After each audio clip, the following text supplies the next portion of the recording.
Ya, baik. Assalamualaikum warahmatullahi wabarakatuh. Kuliah kuliah kita yang ke-6 ya. Mata kuliah kita judulnya e-business.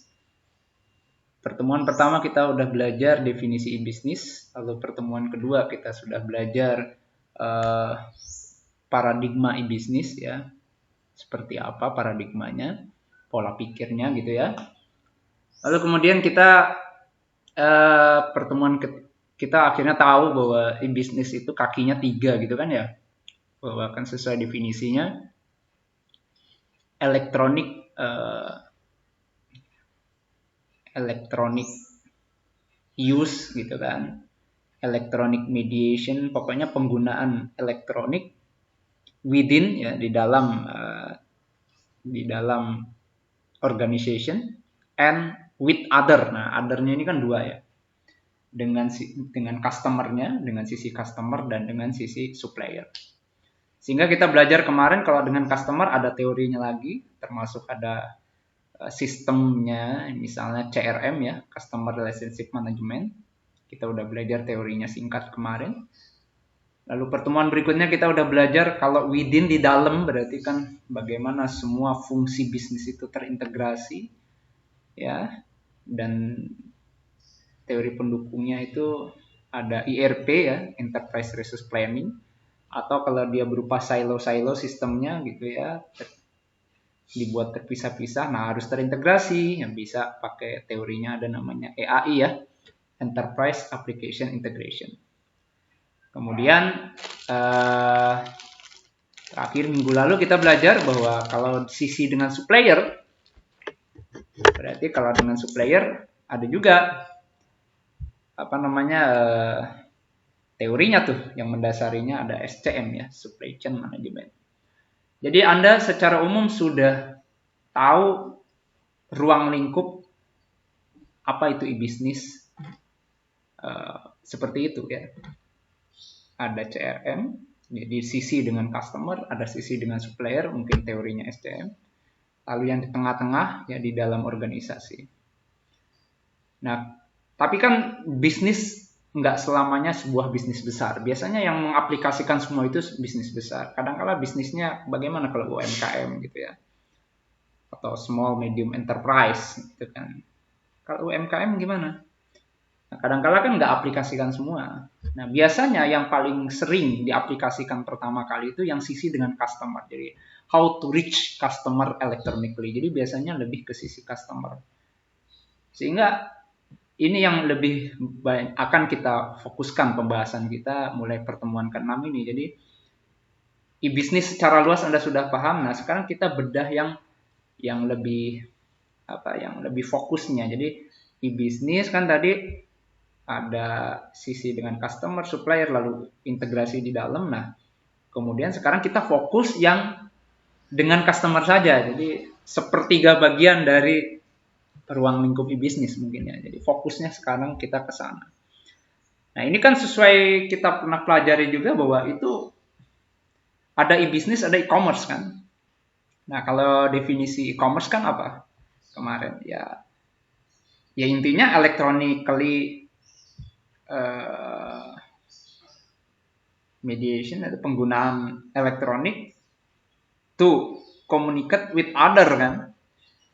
Jadi bedanya dengan e-business, kalau e-business itu di dalam dan luar, kalau e-commerce dengan luar gitu. Kan definisinya begitu kemarin. Maka kalau tadi kita fokuskan untuk dengan luar, bahkan dengan luarnya wabil khusus lagi. Luar ada supplier, ada customer, ini khusus lagi kita dengan customer, maka boleh dibilang mungkin teori kita sekarang yang kita pelajari lebih ke e-commerce. Dan e-commerce-nya yang dengan supplier. E-commerce-nya yang dengan customer gitu ya. Yang dengan supplier malah nggak dibahas. Ya. Yang dengan suppliernya malah nggak kita bahas. Kita fokus ke yang customer. Oke. Jadi, nah sekarang gimana sih sebenarnya ketika suatu pelaku bisnis ya ingin ya berarti mendapat bisnis itu kan tujuan utamanya mendapatkan profit sebesar-besarnya. Nah, salah satu strateginya memperbanyak customer. Nah, kalau dia electronically mediated to reach customer gitu ya. Jadi maka isunya adalah bagaimana customer bisa reach dia, bagaimana customer bisa menggapai dia secara elektronik gitu. Nah, maka sebuah pelaku bisnis yang tepat ya fokus kita e-commerce wabil khusus dengan fokus kita e-commerce kan, wabil khusus sisi ke customernya ya, sisi dengan supplier nggak kita bahas. Nah, jadi sebuah pelaku bisnis itu yang bagus itu ya, dia harus bisa apa namanya istilahnya memahami lingkungannya, lingkungan sekitarnya. Dalam hal ini itu disebut dengan situation analysis. Situation analysis yaitu bahwa suatu pelaku bisnis harus understand, harus bisa memahami, harus bisa memonitor, memahami dan merespon dengan tepat terhadap apapun perubahan ya yang ada di lingkungannya. Lingkungan apa Pak? Lingkungan bisnisnya. Karena isunya adalah e-bisnis, berarti kan electronically. Nah, jadi lingkungan bisnis yang electronically. Nah, kita udah pernah belajar pada teori-teori kemarin bahwa electronically di sini sebagian besar maksudnya ya online menggunakan teknologi internet. Ya, berarti dia harus bisa melakukan apa ya?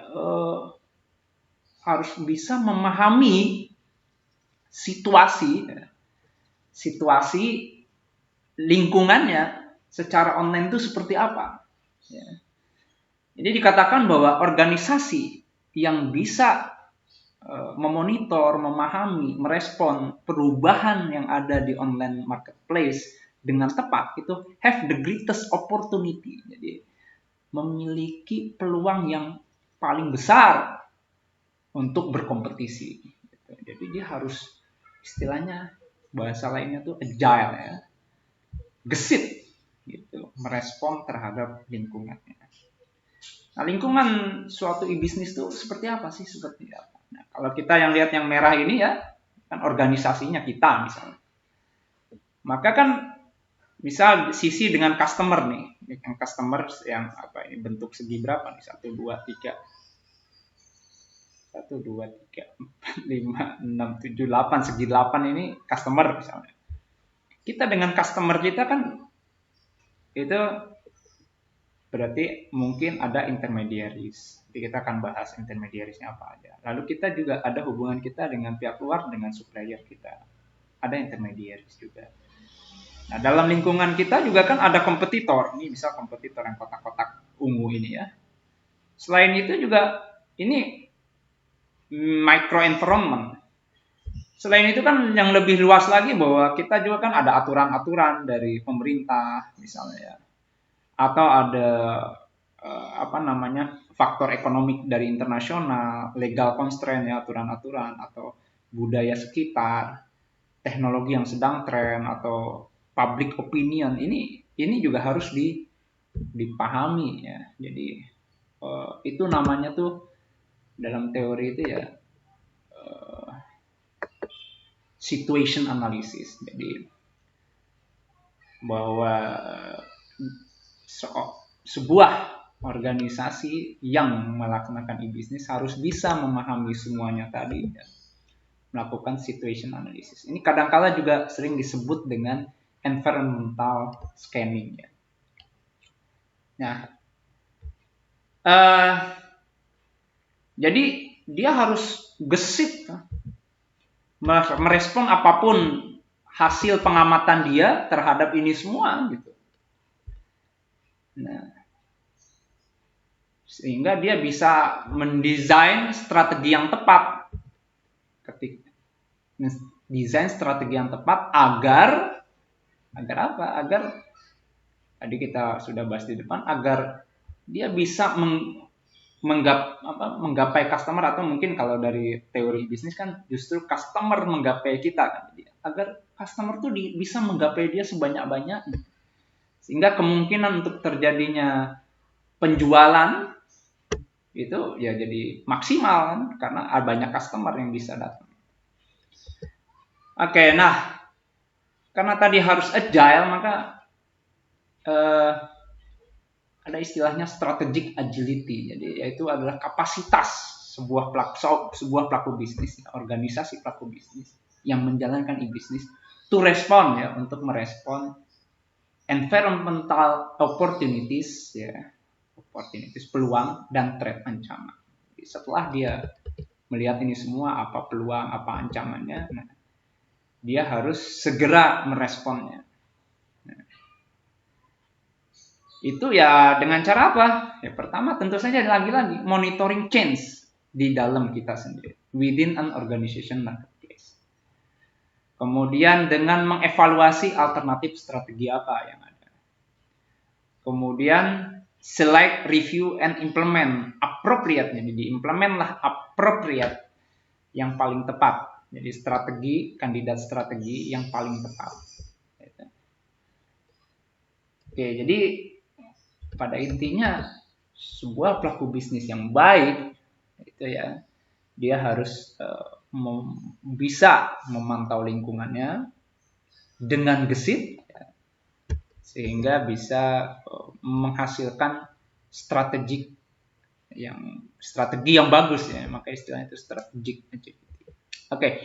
Nah, karena tadi kita bilang bahwa ini kan e-business electronically. Nah, pada umumnya kan 90% kemarin teori kita ya pakai internet, online istilahnya. Maka istilah lainnya itu namanya online marketplace analysis. Ini penting. Jadi melakukan online marketplace analisis itu penting. Ini adalah bagian penting untuk kita bikin business plan yang biasanya long term atau yang short term. Misalnya sekedar bagaimana kita mau melakukan marketing, campaign tertentu. Ini penting. Nah, itu kita bisa gambarkan online marketplace, dunia online itu seperti apa ya, itu dalam bentuk online marketplace map seperti ini kira-kira ya. Jadi ini kita bisa tahu bagaimana behavior pelaku atau dalam hal ini customer kita. Kan tadi dengan kita memahami lingkungan kita, tapi karena kita fokusnya dengan customer nih ya kita dengan memahami customer kita bisa berkompetisi lebih baik gitu ya, Yang pertama adalah kita harus tahu customer segment kita. Nah, ini nanti ada nih di bab 5 kita bahas lebih detail nih. Jadi bahwa customer kita itu kan beda-beda. Dari umur, budaya, gender gitu kan. Pendapatan gitu kan. Mungkin bahkan preferensi politik atau apa kan banyak. Itu bahasa lainnya itu kalau di sini ada demografinya. Ada life cycle segmentation. Ada psychographic segmentation. Apakah dia pengguna baru atau yang sudah pernah? Apakah web savvy atau non web savvy? Jadi banyak banget karakteristik customer kita. Kita harus paham karakteristik customer kita itu kayak apa.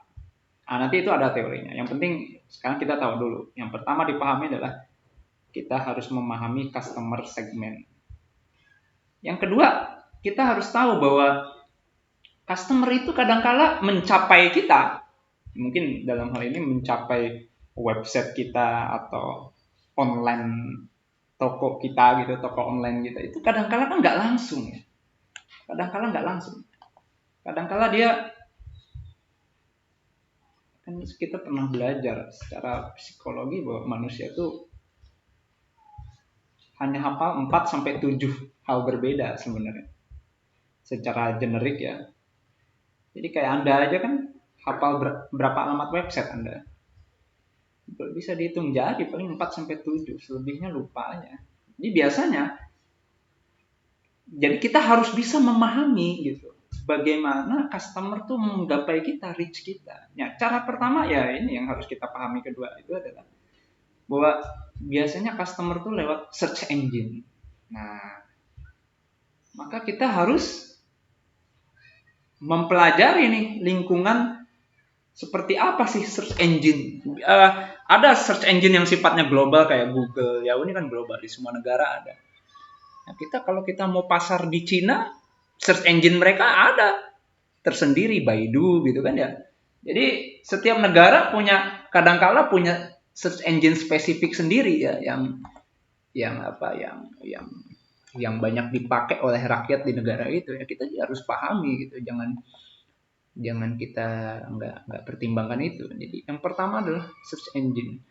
Jadi kita harus tahu search engine apa yang paling sering dipakai dan polanya seperti apa gitu. Ini penting untuk strategi kita. Ya misal strategi yang terdekat, misalnya clickbait gitu, atau misalnya supaya muncul di baris teratas di search engine tertentu di Google misalnya, atau bagaimana gitu. Kadang-kala ini penting juga untuk karena kita jualan online ya. Kalau jualan online itu kadang judul produk gitu ya. Itu penting juga sehingga ketika orang nyari langsung ketemu gitu ya. Oh ya, kembali lagi tadi kan kalau di Cina misalnya ada Baidu ya. Kalau di Rusia ada juga tuh Yandex gitu ya. Coba nanti Anda cari, ada Yandex gitu ya. Kalau di Korea, kalau nggak salah di Korea ada juga itu yang mungkin lebih tenar itu. Saya lupa apa namanya. Naver kalau nggak salah ya, Naver, NA ya, Nano Alpha Victor Echo Romeo, Naver kalau nggak salah di Korea Selatan. Nah, kita harus tahu pola penggunaan search engine calon customer kita, search engine mana yang sering dipakai, sehingga kita tahu mau pasang iklan di mana.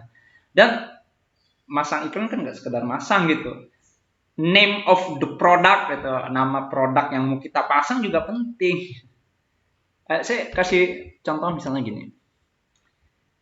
Kalau di Google tuh ada alat bantu namanya Google Trend ya. Coba kita lihat nih alamatnya, contohnya trends.google.co.id. Nah, ini kita bisa, misalnya Anda mau jualan apa nih? Jualan mobil gitu. Kita jualan apa? Oke lah, kita coba ini yang paling gampang, misalnya mau mobil ya. Banyakan mana sih yang orang sering cari, misalnya mobil apakah mereknya Toyota ya. Toyota. Oke, ini kok saya gambarnya mau tahu gimana nih foto saya ini. Kayak gini. Toyota nih, Toyota, pencarian Toyota dari waktu ke waktu. Orang nyari apa lagi coba? Di Indonesia kan ya, kita Indonesia kan ya. Ada merek Suzuki kan ya, Suzuki. Oke, Suzuki.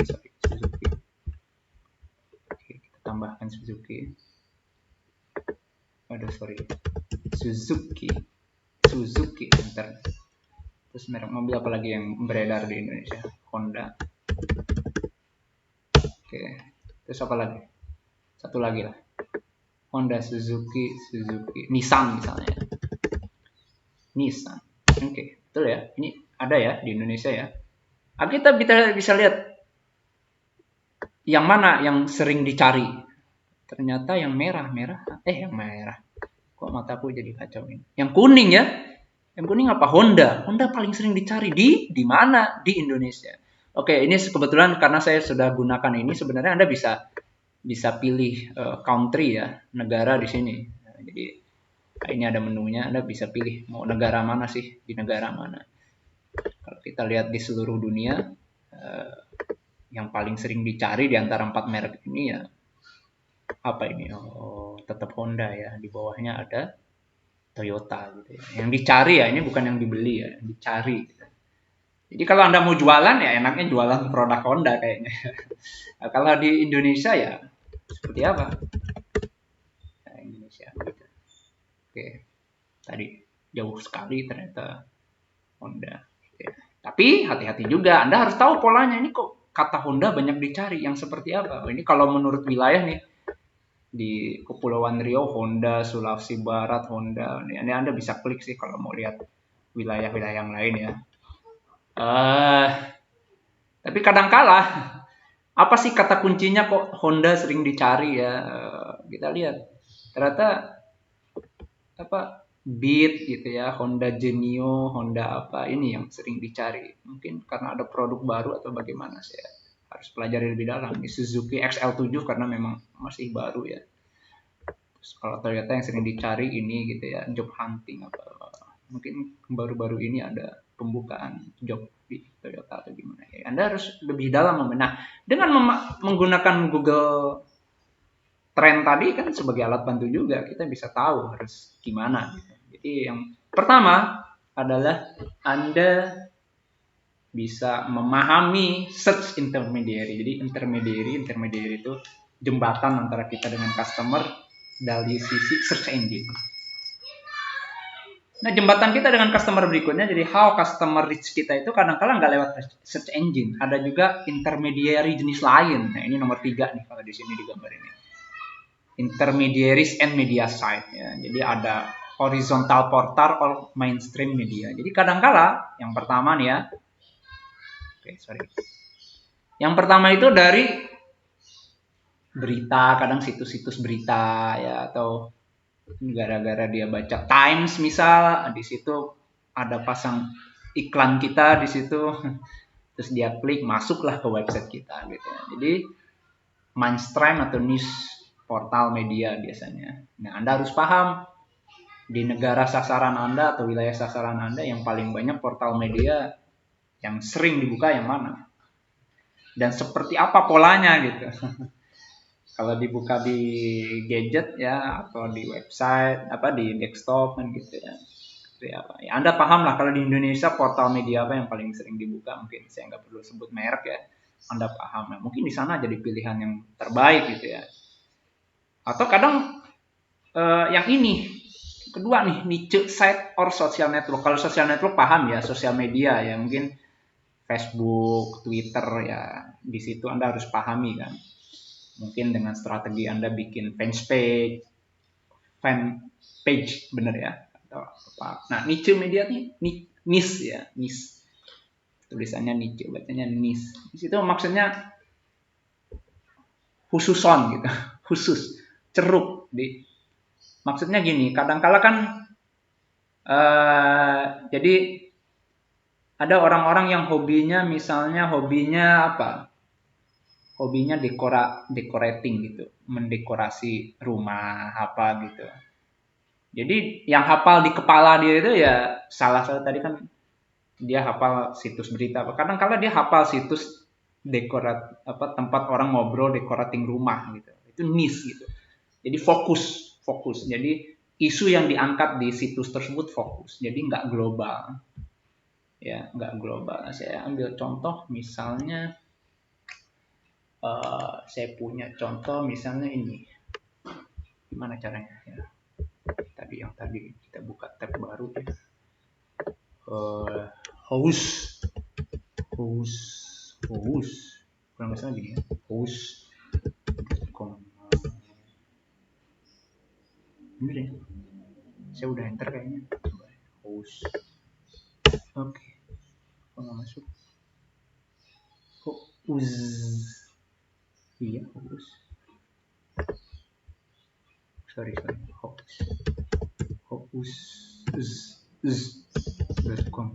oke, host.com oke, sebentar internetnya sedang kita tunggu sebentar. Sambil nunggu ya kita jelasin dulu yang lain. Jadi kita harus pahami kadang-kala kita mainnya di ceruk apa gitu. Bisnis kita tuh di ceruk apa? Niche itu ceruk ya. Kefokusan gitu.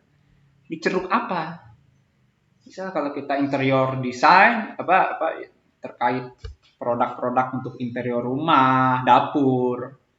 Kan dapur modern kayak sekarang kan beda ya dengan dapur. Nah, itu Anda harus pahami website-website yang fokus membahas itu atau membicarakan itu yang mana saja, sehingga Anda bisa pasang di situ mungkin marketing campaign Anda gitu.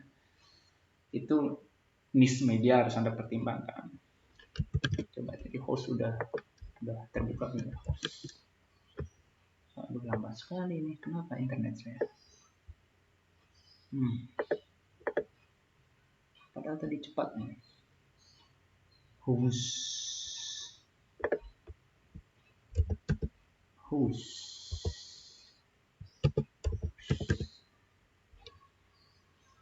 Oke.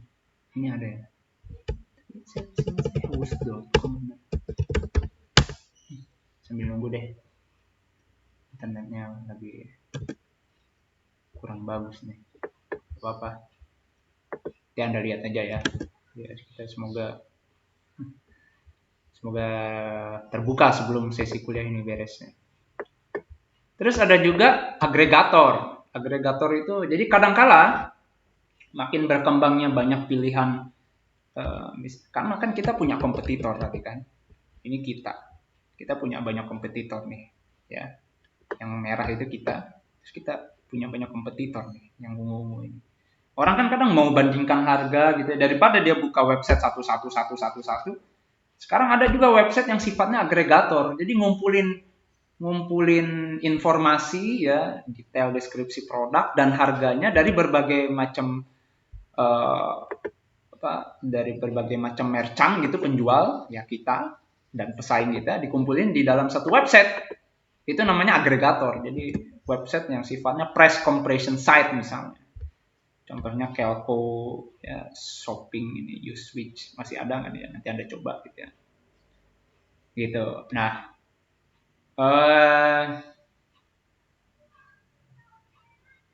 itu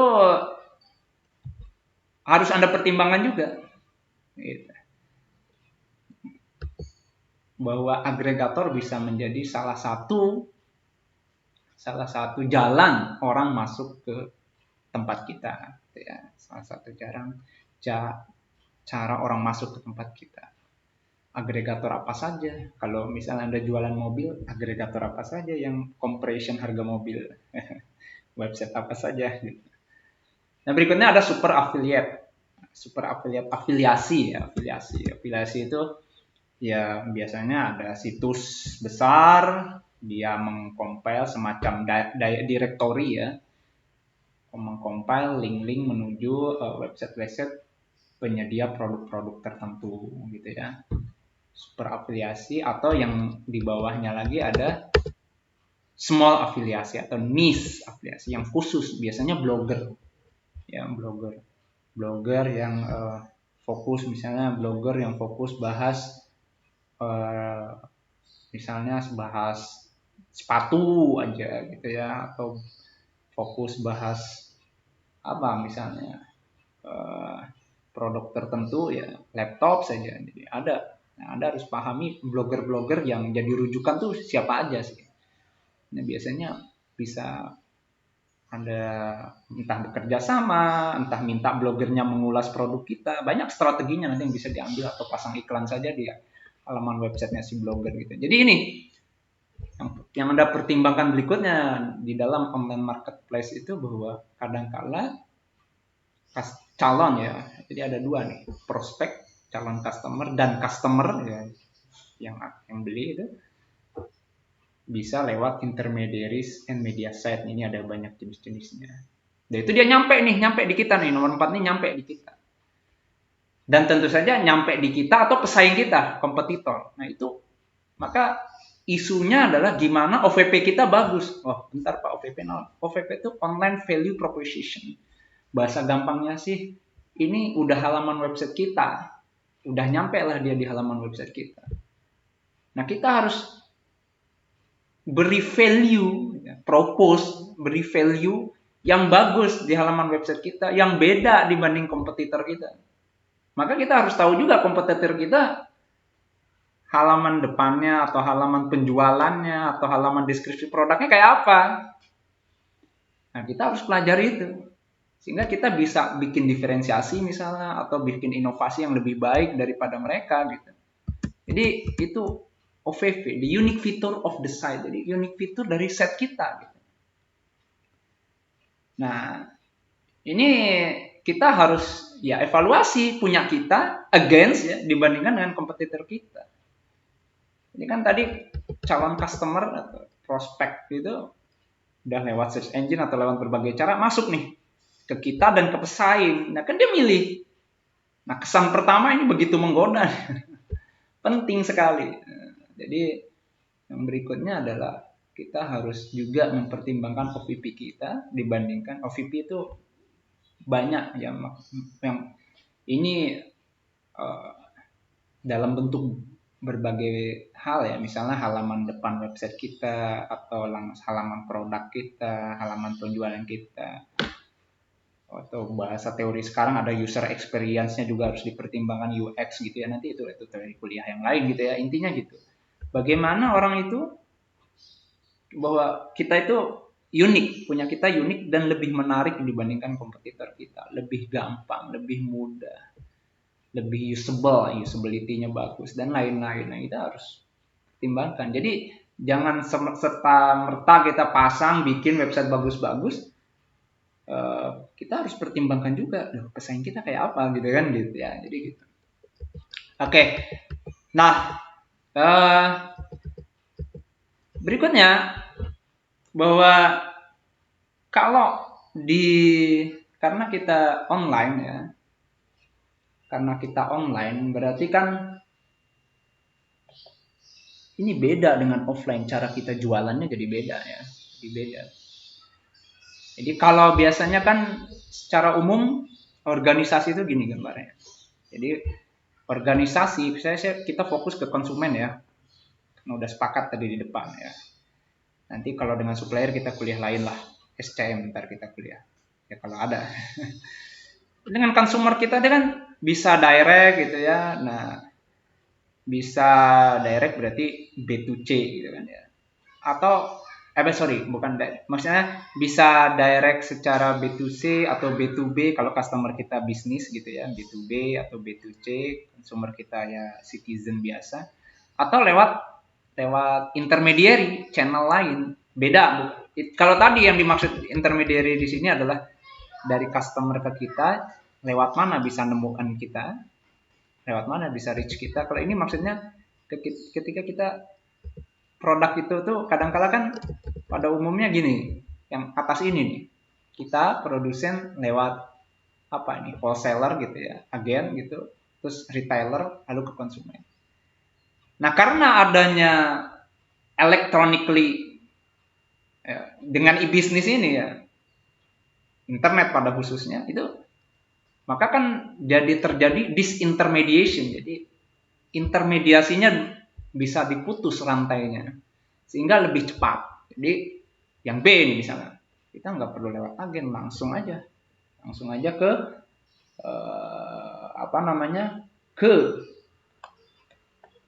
ke retailer, baru ke konsumen, atau bahkan ekstrim lagi dari produsen langsung ke konsumen. Nah, jadi kita harus pahami ini bahwa dalam dunia e-bisnis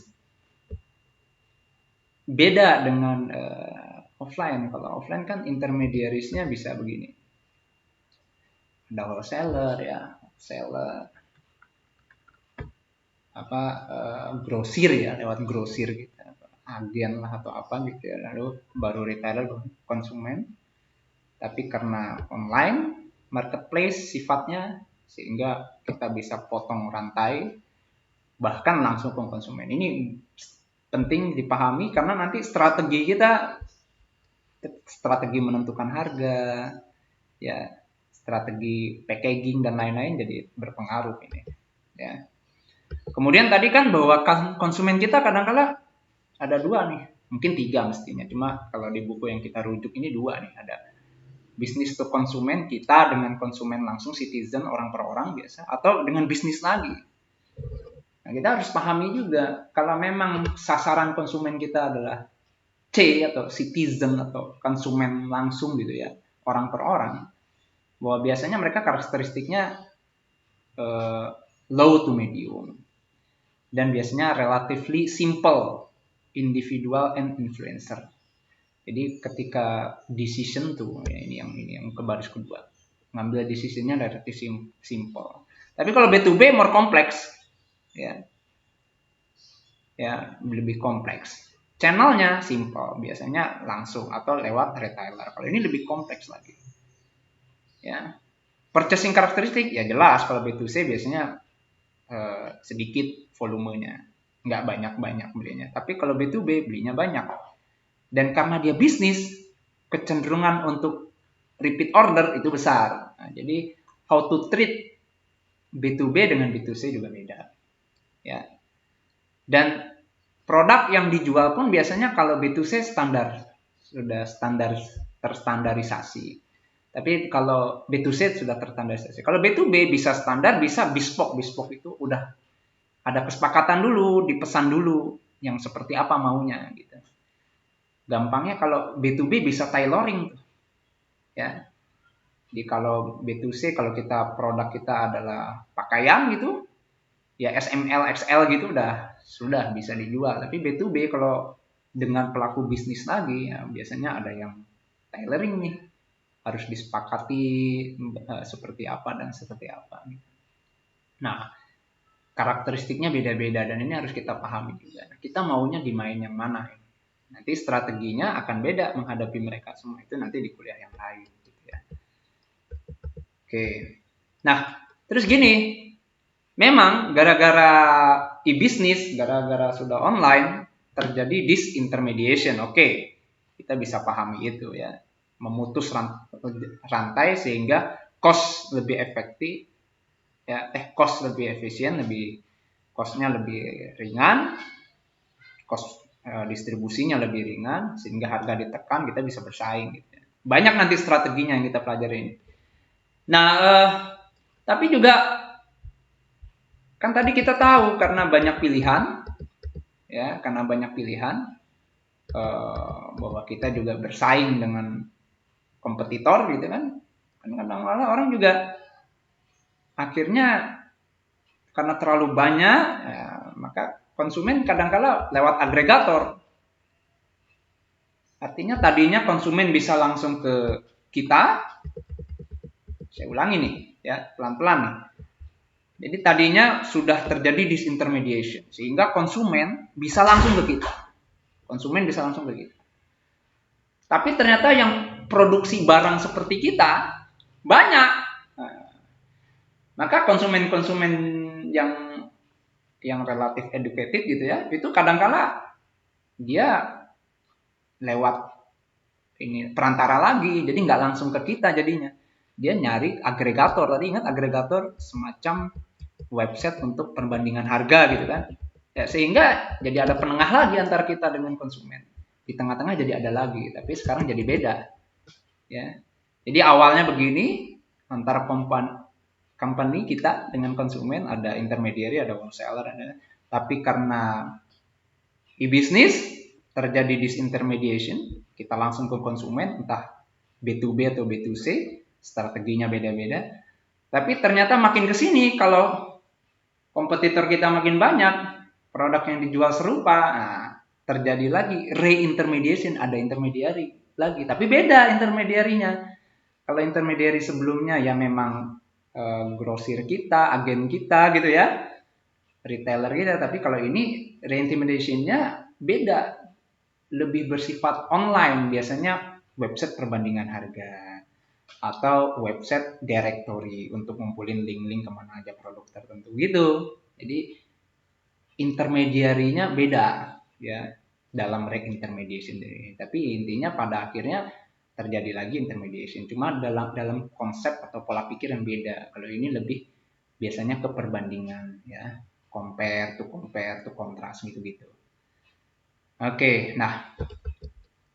Oke, kuliah kita yang ke-6 sampai sini, jadi ada kita rangkum tadi bahwa pelaku bisnis kalau yang bagus itu baiknya bisa memahami lingkungannya, ya, melakukan environmental scanning gitu, atau situation analysis gitu ya, sehingga dia bisa bikin strategi yang bagus ya, yang tepat gitu ya.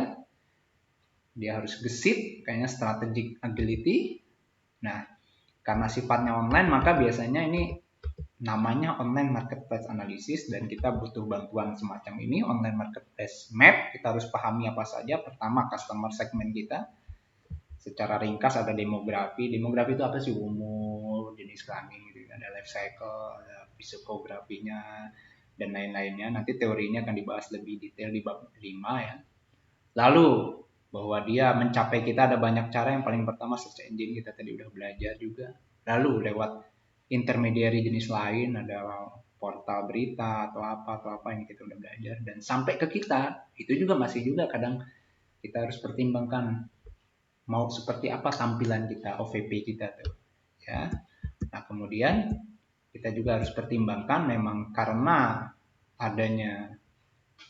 sifat bisnis yang online bisa memutus jalur intermediary, tapi juga bisa memunculkan intermediary jenis lain ya, intermediary jenis lain. Oke, ada pertanyaan? Kalau ada pertanyaan silahkan di komen, nanti kita coba jawab. Oke, saya rasa yang ini nanti kita lanjutkan di pertemuan ke-7. Demikian untuk pertemuan ke-6 ini. Assalamualaikum warahmatullahi wabarakatuh.